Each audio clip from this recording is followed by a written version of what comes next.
Hi guys and welcome back to my YouTube channel. ये video काफ़ी important होने वाला है पेंटिंग के स्टूडेंट के लिए जिनकी बोर्ड्स एग्जाम 2026 में है।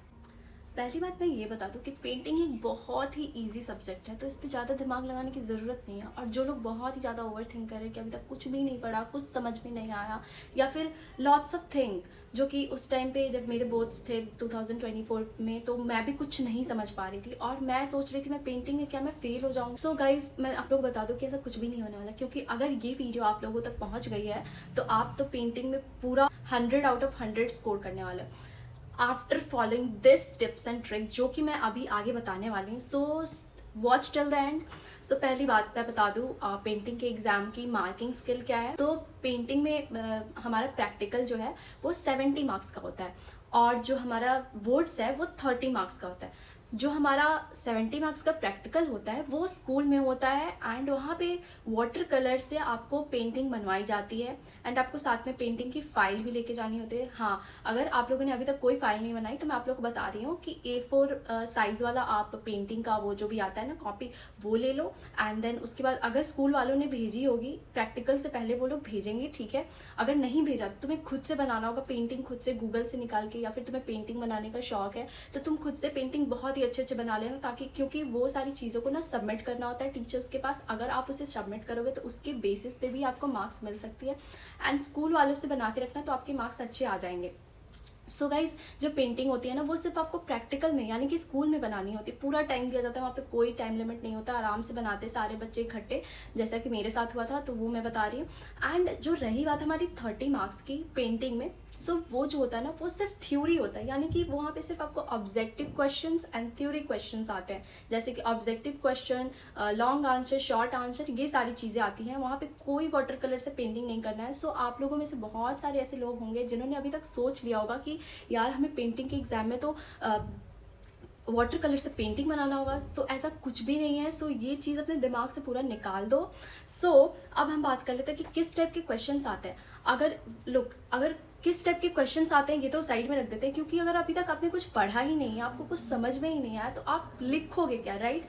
तो मैं आपको बताती हूँ कि मैंने पेंटिंग का एग्जाम कैसे दिया था और मैंने क्या चीज़ करी थी जिसकी वजह से मैं 96 आउट ऑफ 100 स्कोर करी थी पेंटिंग। तो गाइज, मैं आप लोगों को बता दूँ कि मैं ना लास्ट तक मैंने कुछ भी नहीं पढ़ा था। आई स्वेयर, मैंने कुछ भी नहीं पढ़ा था। मैं यूट्यूब पे वीडियोस को देखती थी, मुझे कुछ भी समझ, कितने मार्क्स के पेंटिंग, कितने मार्क्स के क्वेश्चन आते हैं, प्रैक्टिकल में क्या होता है, या फिर बोर्ड्स में वाटर कलर से पेंटिंग करनी होती है। सो गाइज, मैं इन सारी चीज़ों से काफ़ी ज़्यादा हो गई थी परेशान, मुझे कुछ भी समझ में नहीं आ रहा था कि मैं करूँ क्या। मैंने कॉल करा मेरे टीचर के पास एंड मैंने उनसे पूछा कि सर पेंटिंग में क्या करना होगा, बोर्ड्स में मैं क्या लिख के आऊँगी, मुझे कुछ समझ नहीं आ रहा।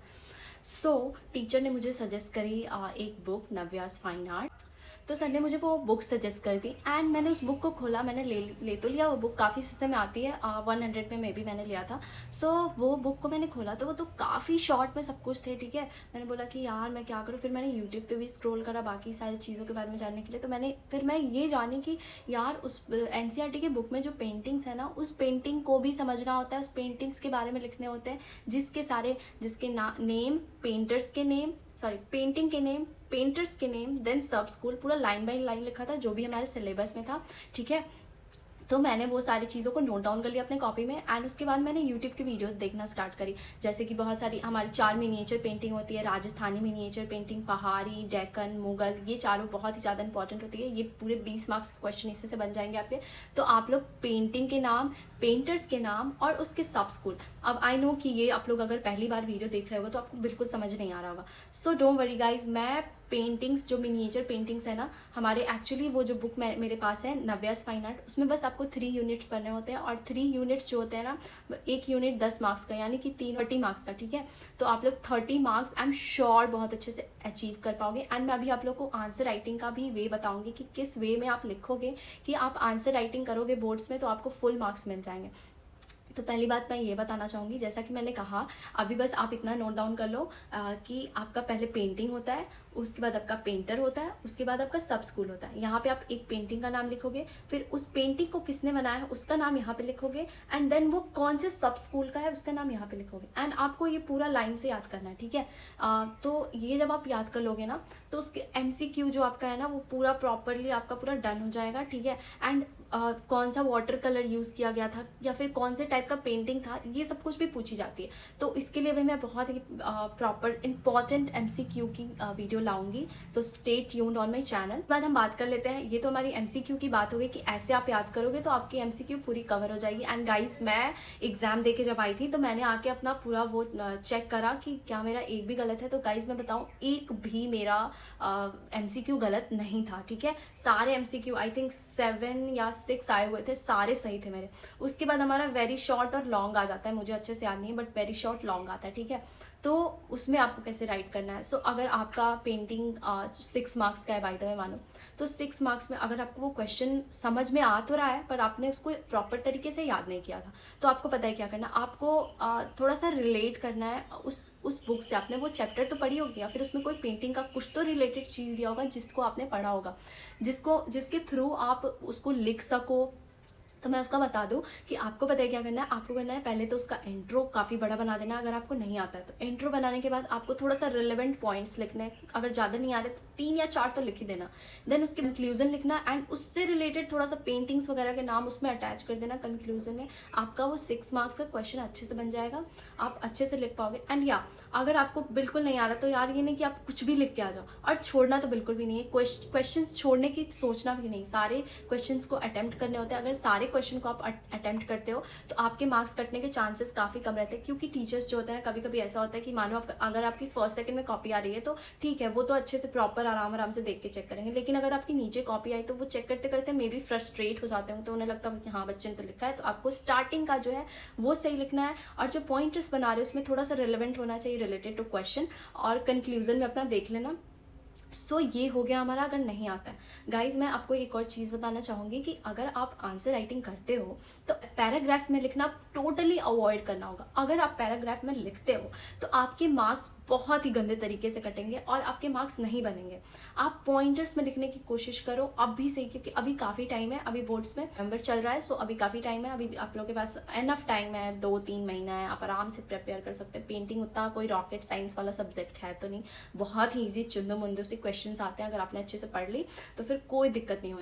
और मैं आपको एक तरीका बताती हूँ कि आप बोर्ड्स में कैसे जल्दी से जल्दी अपने सारे क्वेश्चंस को कवर कर पाओगे, क्योंकि पेंटिंग्स में जो होता है ना, हमें बस 2 घंटे की टाइम मिलती है, बाकी सब्जेक्ट्स की तरह 3 घंटे की टाइम नहीं मिलती है। सो जो 15 मिनट्स दी जाती है वो कॉपी जब सील्ड रहता है, वो टीचर्स उसको सील्ड को हटाने को मतलब रिमूव करने को नहीं कहते उस टाइम पे। उन्हें वो लोग बस आपको बोलते हैं कि आप 15 मिनट तक अपने क्वेश्चन पेपर को देखो। तो उस टाइम पे पता है आपको टाइम वेस्ट, बिना टाइम वेस्ट किए आपको पेंसिल लेके जानी है बोर्ड में, एंड बिना टाइम वेस्ट किए आपको ना क्वेश्चन को पढ़ना है, ठीक है। एंड यहाँ पे जैसे आपके 4 क्वेश्चंस रहते हैं यहाँ, ठीक है। तो आपको ना यहाँ पे बस छोटू सा पेंसिल से ऐसे टिक आउट कर देना, एकदम हल्का सा, ताकि आपको याद रहे कि यस, अच्छे से सारे MCQ को पढ़ के एंड देन उस पर धीरे धीरे छोटा टिक आउट कर देना है, ताकि आप जब लिखना स्टार्ट करो तो अपना फटाफट से बिना टाइम वेस्ट किए MCQ को लिख दो। क्योंकि 15 मिनट की टाइम मिली थी तो उस टाइम पे आप आराम से आपने कर लिया है, ठीक है। उसके बाद उसको लिख के फट से एंड देन अपना शॉर्ट आंसर, लॉन्ग आंसर जो भी है उसको फटाफट से अपना पेपर कंप्लीट कर सकते हो। सो ये काफ़ी ईजी वे है। ये चीज़ मैंने अपने पूरे सब्जेक्ट्स में करी थी बोर्ड एग्जाम के टाइम पे, चाहे वो पॉलिटी हो, हिस्ट्री हो, इंग्लिश हो, सब में मैंने यही चीज़ अप्लाई करी थी, चाहे वो साइकोलॉजी और पेंटिंग हो। सो आप लोग भी ये कर सकते हो अगर आप लोग को एनफ टाइम मिलता है, मतलब 15 मिनट में आप उसको देख पाते हो एंड टेक आउट कर पाते हो तो अच्छी बात है। सो इसके थ्रू आप कर पाओगे बहुत ही ईजिली बोर्ड्स में 100 out of 100 score in painting. So guys यही सारी वो चीज़ें थी जिसके थ्रू मैं पेंटिंग में 96 आउट ऑफ 100 स्कोर कर पाई थी। एंड स्कूल के टीचर के नज़र में आपकी वैल्यू बहुत ही ज़्यादा इंपॉर्टेंट है। इंटेलिजेंट बन के रहते हो एंड शो करते हो उनको, तो आपको मार्क्स अच्छे मिलने के चांसेस ज़्यादा है। और पेंटिंग्स वगैरह बना के ले जाना बिल्कुल भी मत भूलना। फाइल्स वगैरह देते हो तो वो काफ़ी वैल्यू करता है, उसकी वजह से मेरी प्रैक्टिकल में काफ़ी अच्छे मार्क्स बने थे। एंड मेरे बोर्ड्स में 29 आउट ऑफ 30 आई हुई थी। बताया है जिससे आप लोग को ये वीडियो काफ़ी इजी लगे, आपको पेंटिंग काफ़ी इजी लगे उस way. Hopefully you found this video helpful, so do subscribe my channel. Bye bye. बाकी के MCQ के वीडियो, चैप्टर रिवीजन के वीडियोज़ एंड इंपॉर्टेंट क्वेश्चन की वीडियो सारे मैं इसी चैनल्स पे लाने वाली हूँ। So stay tuned.